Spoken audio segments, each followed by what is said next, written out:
الحمد لله هاك شويه شويه بالنسبه للحوت ما هو الحوت المكان ناس يعلم بها ربي برجولي. والله صارت لي لقطه اقسم بالله العظيم تو واحد هو وبناته باين زوالي على الاخر بعث بنته اعطاها 2000 قال خذي بها مرجان والله والله والله هو عامل هكا هزيت راسي قلت لك شكون اللي باعثك؟ قالت لي بابا طليت عيطت لها ويعني ما ربيش عمل تشد ناس تبقبق برجولي والله والله. بلفين كيفاش؟ ب2000 فرنك وثلاثه صغار راهو معاه كعبتين جو 2000 شكون باش ياكل شكون باش يقع؟ والله اقسم بالله لحمي قشعه ورحمه من قلت لك لحمي قشعه عيطت له يعرف ربي يعلم ايش عملت معاه شد رجعت له 2000 وما نحكي قلت له شد خويا نزلوا عليها العباد ياسر خويا نزلوا عليها العباد ياسر خنقوها ناس تمشي هايمه سي برمجوها على الغلاء سي ريت الغلاء ولا ما عادش يخمم مش يلقى حاجه رخيصه سي خارج عارف روحه 50 مش باش يعملوا حد شيء 100,000 مش تعملوا حد شيء سلم امره لربي وخليها هكاك.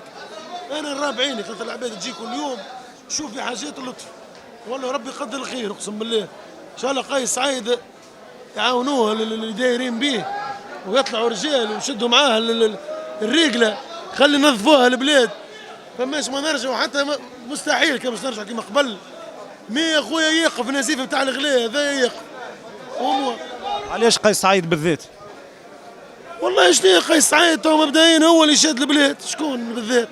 كان عندنا واحد اخر رانا قلنا واحد اخر هو اللي شاد البلاد ونحن نعرفوه نظيف ما ماهوش كيما اللي ليناه من غير ما نسميه الاسماء كنا نعرفه اللي جاي هذا باهي انا معاه خاطره قيس سعيد باش يتنحى هو يجي اللي بعده انا نتصور بعده هو تونس باش تفنى ولا العظيم ولا دم للركبه يظل لي فيه خاطر ما عادش عندنا ثقه في حتى حد وساهي والعباد ملت وباش ندخل في حيط. ماكش معلق تصويرته وراك؟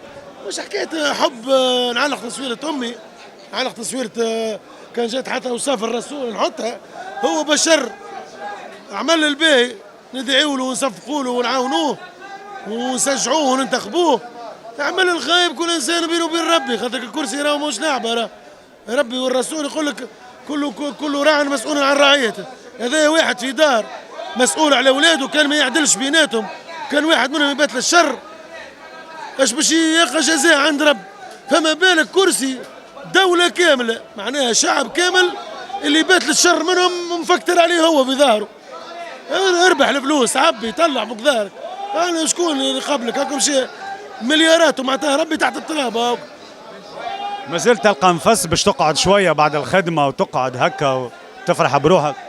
والله شوف من ناحيه نفرح بروحي كيما الناس الكل كيما التوانسه نشد نقول غاليه ليه ما نخرجش الرجوليه والدنيا تشوفوا كاري ويعلم بيا ربي درا شنو ستريس نقول بعده هو باش تجيني هبله يا باش نخرج يا باش ندخل منوبه يا عاد خويا نمنع بروحي انا علاش نخدم ما باش ناكل نخلص كرايه نغرس صغار يعملوا دوره شتيت شي حوايج نلبس قطعه وقفت غادي باش نعمل دياره وكراب وهذا يرحم بايك ما عملتهاش يا مات العابدين نروح بخير ربي فلوس توا وقت اللي تخنقت ونبلع بالصغار باش نعمل ديار توا نكمل في اللي مازال من عمري توا قال اللهم ربي جيش مفاجاه هكا من السماء تهبطش مستحيله هي لا محاله كيما الحلواس وقت خرج من الوحده وقت الببليسيتي خلوا اطلب باش تحبوا ظهر هو بيده يفلي مع الدب باش يبعث ميساج حتى هو يحب على كهرباء ودار ويحب حتى الجن بيده يفلي تو عايش خويا الحمد لله في قالب بعض خويا نحكي على روحي يا ولدي انا نجم نقول الحمد لله هي حتى الزوالي يقول الحمد لله فما ناس اخرى وتقول الحمد لله بالكلمه اللي لازم تتقال وهو يبقبق تحت الانقاذ نعرف عباد اكثر مني انا راني يعلم ربي قلت لك راني كاري ومش نحكي مش شبعره والله يعلم ربي بقينا كي نخزن الانسان اقل مني نحمد رب قول انا الحمد لله مي خويا ربي يقدر الخير ان شاء الله ما يوصلش الغلاء هذا قلت لك هو اللي قتل التوانسه الغلاء الاخر خلي شهريته ينجم يفركها منا ومنا باش ياكل شويه حوت يخرج يحاوس شويه يلبس صغيرات يلبسهم شوف تو انت بوتيكات في ساكن تلقاهم يدوروا اللي ماشي للفريب سبادري ما عرفش قداش والفريب اللي طامعين فيه نحن الزواوله ما عادش فريب زاد ما عادش فريب ولا كيبو كي الغالي كذا جديد معناه وربي قدر الخير وكا. أسوام مرتفعة جدا جدا. كبدة نتاع دجاج ب 25 دينار، في حين وأنه بلغنا وأن الذين كانوا يقودون مؤامرة ضدنا حتى ترتفع الأسعار في رمضان هم في السجن. إذن فالمسؤول الرئيسي على ارتفاع الأسعار هو الرئيس قيس سعيد. الخبير الدولي يعني أسعد الذوادي هو صاحب هذا الكلام، لا أحد بإمكانه أن يرد على الأستاذ أسعد الذوادي. وعلى هذا الأساس فإن المسؤول الأول هو الماسك بالسلطة، ثم وأن الأسعار هذه الذي هي خطة من الرئيس لزرع الشقاق بين الشعب. أنا كمواطن حينما تضيق بي الأمور أذهب إلى العطار في الحومة ليقترض نكردي من عنده، عندي كرن كريدي.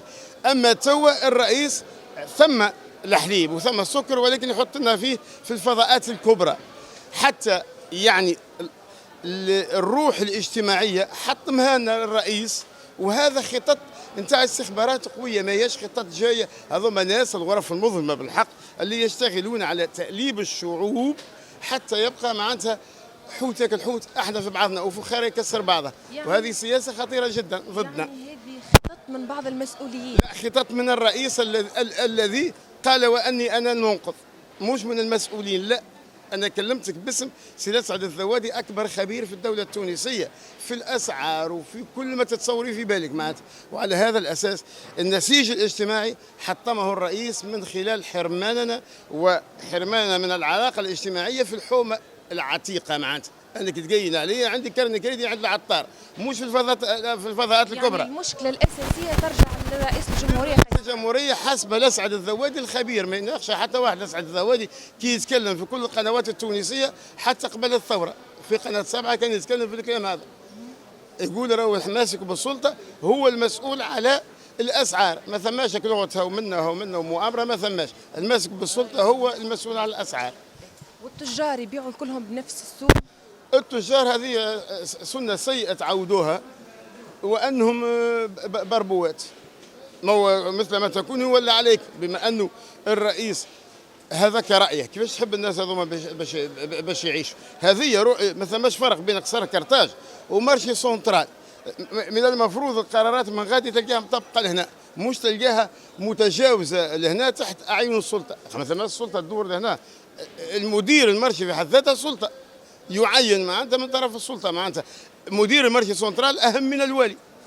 وعلى هذا الاساس من الرئيس قيس سعيد هو المسؤول على ارتفاع الاسعار، ومسؤول على الربتور قاعده تصير يعني وتمزيق النسيج المجتمعي في تونس، هو المسؤول عليه.